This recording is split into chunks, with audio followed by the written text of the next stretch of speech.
এটা মানবজাতির পাঠানো এক অসাধারণ দূত, একটি ছোট্ট মহাকাশযান যেটি আমরা 1977 সালে আমাদের সৌরজগৎ থেকে পাঠিয়েছিলাম।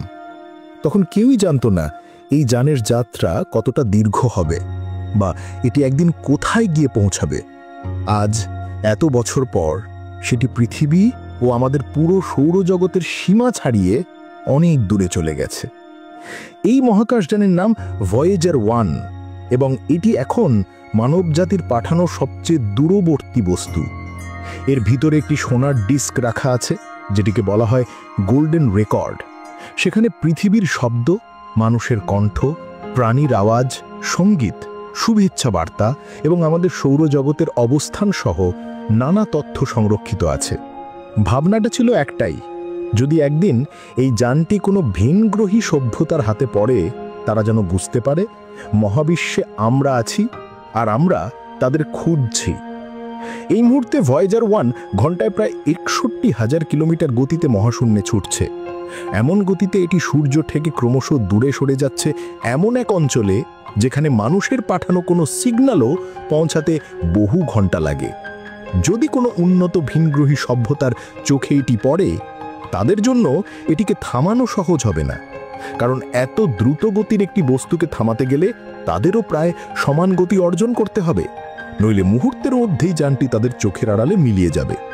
তবে যদি কোনো সত্যিকারের উন্নত সভ্যতা এটি আবিষ্কার করে, হয়তো তারা বুঝবে এটি প্রাকৃতিক নয়, কৃত্রিম কিছু।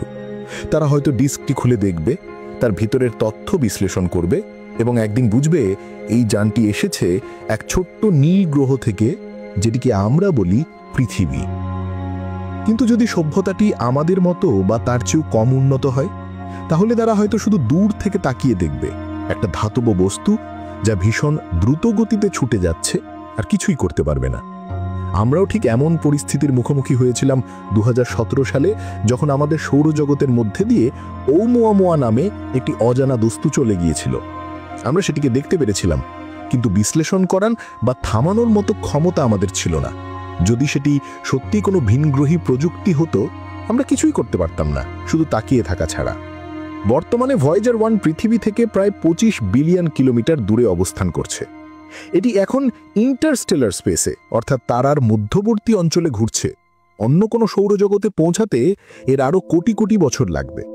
যদি পথে কোনো উন্নত সভ্যতাকে দেখতে পায়, তাহলে হয়তো তারা খুব দ্রুত আমাদের অস্তিত্ব সম্পর্কে জানতে পারবে। কিন্তু যদি না পায়, তাহলে এই মহাকাশযানটি একাকী মহাবিশ্বে ভেসে বেড়াবে অনন্তকাল ধরে, একটি নীরব দূত, আমাদের অস্তিত্বের একমাত্র প্রমাণ হয়ে। আমাদের সবচেয়ে কাছের নক্ষত্র প্রক্সিমা সেন্টারি, সেইখানে পৌঁছাতে এই যানটির লাগবে প্রায় 80,000 বছর। ভাবুন, সেটি আমাদের নিকটতম স্টার সিস্টেম।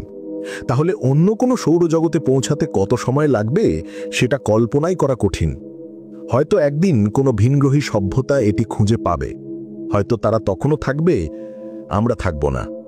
কিন্তু যখন তারা এই ছোট্ট মহাকাশযানটির ভিতরে আমাদের কণ্ঠ শুনবে, আমাদের ছবি দেখবে, তখন তারা জানবে এক সময় এক দূর গ্রহে এমন একটি প্রজাতি ছিল যারা মহাবিশ্বের বিশাল অন্ধকারে আলো পাঠিয়েছিল আর আশা করেছিল কেউ তা একদিন দেখবে।